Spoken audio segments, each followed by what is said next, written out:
Wala. Kanina yung jig. Ayun. Mabini is well known as one of the best diving destinations in Batangas. Pero para sa mga anglers, kilala rin ito sa napakalalakas na seasonal currents na talagang susubok sa diskarte at tiyaga mo.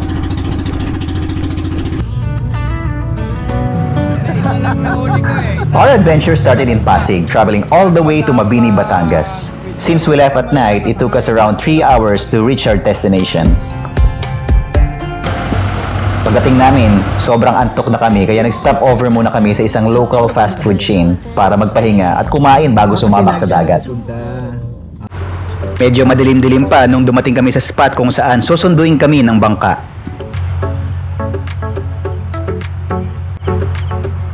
At pagkaliwanag sa umaga, isinakay na namin yung mga gamit namin sa bangka na sumundo sa amin.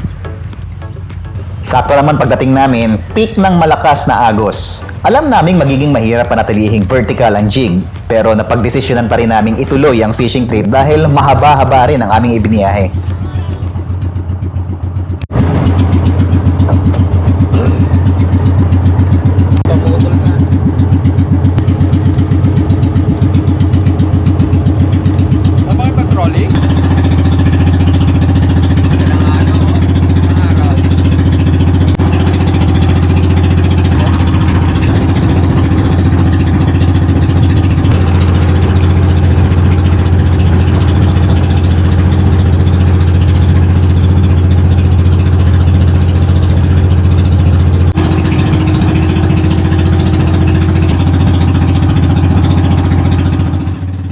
Using my Navionics app, naghanap kami ng spot na may magandang contour. Kapag nakakita kami ng promising structure, doon namin ibinababa ang jig at umaasang may naghihintay na isda sa ilalim.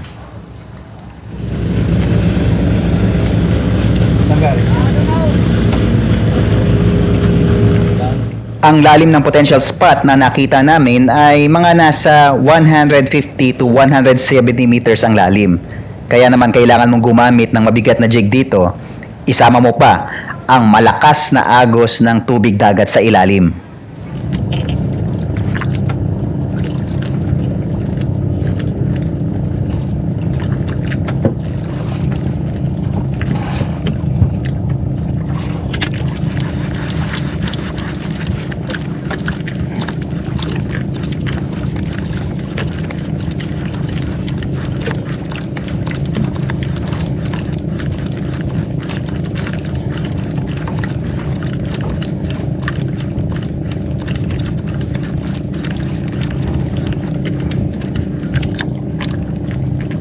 Oo nga, no? Nag-jig yun, no?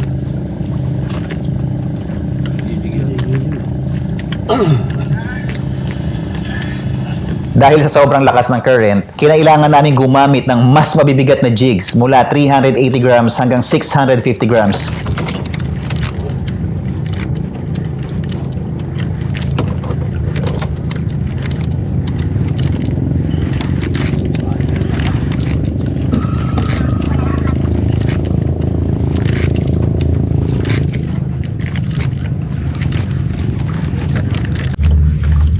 Mga 150 yung ilalim. At hindi pa man din talaga tuluyang sumisikat ang araw, kinagatan na kaagad si Eds ng isda mula sa ilalim na gamit ang 380 grams na jig. Muna yung sa akin, baka mas Kaya naman, naging positibo kami na magiging productive ang fishing trip na ito. Ay, sabit lang pala sa akin.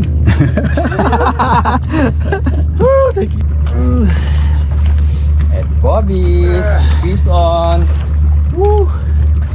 First blood? First blood, Bobby's. Ewan, umihila ba nga eh. Talakitok yan. Oo, pa.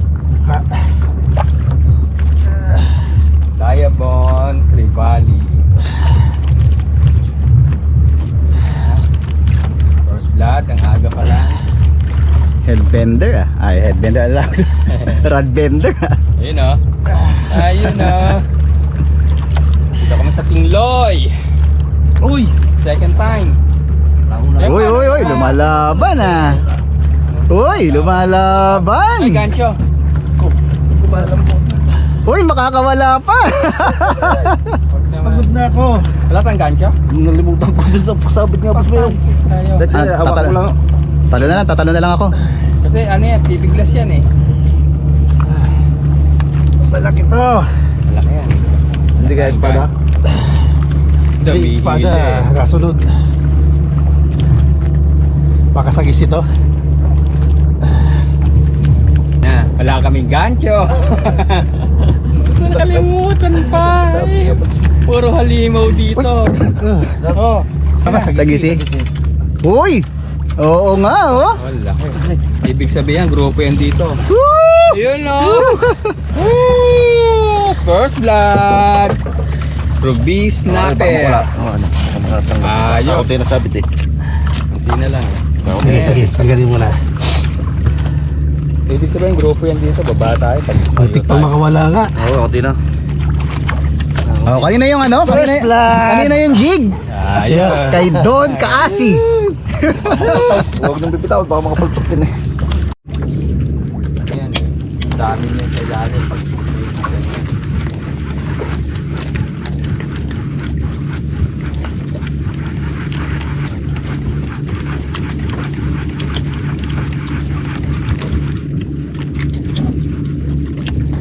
Sa ilalim, Taas ng konti. nung nakaraan pa tayo nag-uusap eh. Nakalimutan mo lang. Ikala ko din. Pag yung current ganyan,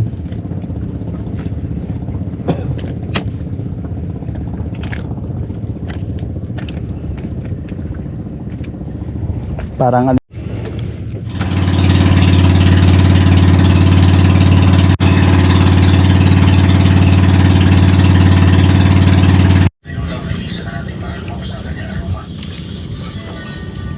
Tuloy lang kami sa jigging buong umaga.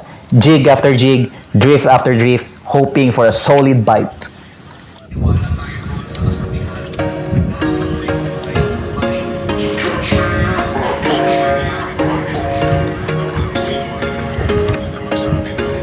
There we go.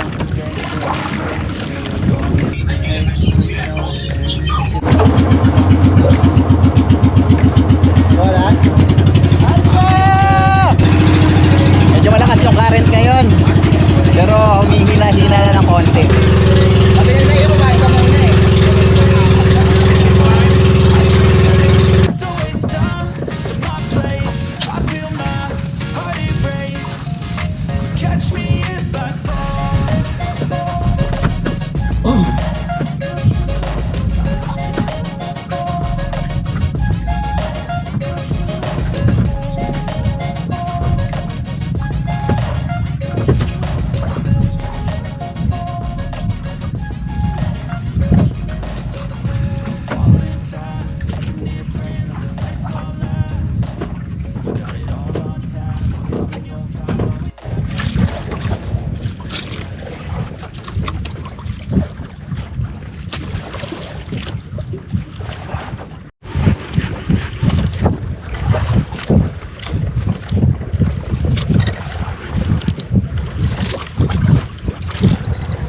Sa dami ng effort, isang ruby snapper lang ang nagpakita. Hindi man marami ang huli, bawat isda sa ganitong kondisyon ay talagang pinaghihirapan.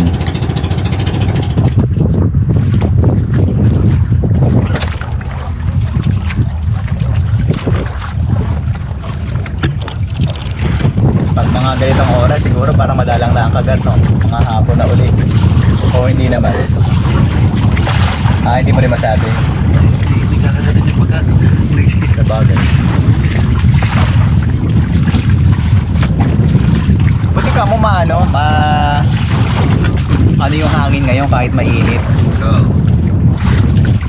Minsan kasi mainit ang loob. Mainit na, tapos wala pang hangin, yun yung mahirap. May bro, yung mo, pag pinihit mo, pag bilisan mo parang may ikot siya na hindi kumain. Ay, kulang pa sa ano. Mabagal na.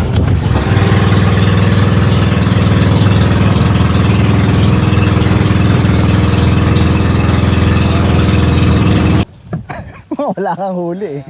Pagsapit ng tanghali, dumaan muna kami sa bahay ng aming kaibigan para mag-lunch at makapag-power nap din. tubig sa balon? Kailangan din naming mag-recharge bago bumalik sa dagat.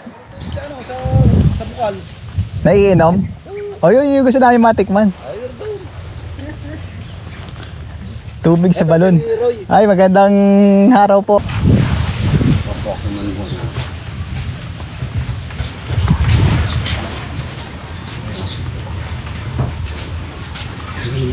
Kasi ano, Oh, ang ganda dito sa kanila, oh. Ah, sarap ng tubig. hindi ko lang mamana dyan, no?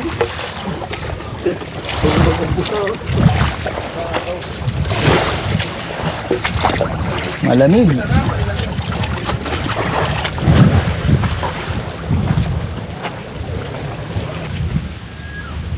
Pinoy.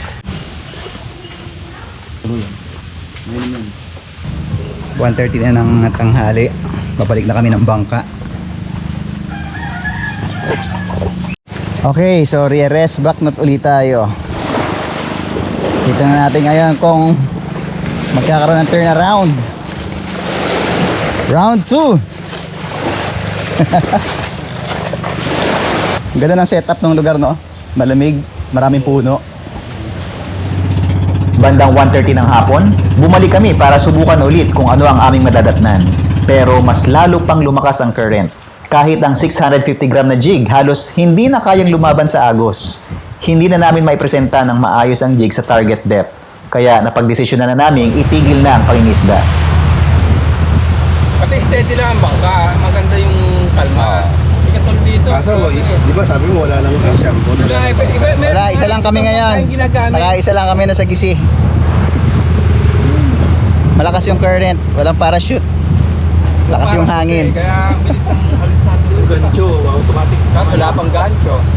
So kapag ka magbababa ka ng jig dun sa spot, dahil sa lakas ng current, wala na, malayo ka na dun sa spot, sampayan pa yung jig. At nakakot, pag-iwan lang tayo kinagatag na yung ano. Nag-drop ka doon, no? Bawi na lang next time. Bawi na. Lesson learned? Isa sa pinakamahalagang gamit na naiwan namin ay ang parachute anchor. Malaking tulong sana ito para mabawasan ang bilis ng drift at mas makontrol ang positioning ng bangka sa ganitong klaseng kondisyon ng dagat. Hindi man naging productive ang trip na ito. Bawat fishing trip ay may bagong natututunan. Minsan hindi isda ang pinakamalaking catch, kundi experience. At sa susunod na balik namin sa Tingloy, mas handa na kami sa matinding current na posibleng muling mapaharap sa amin.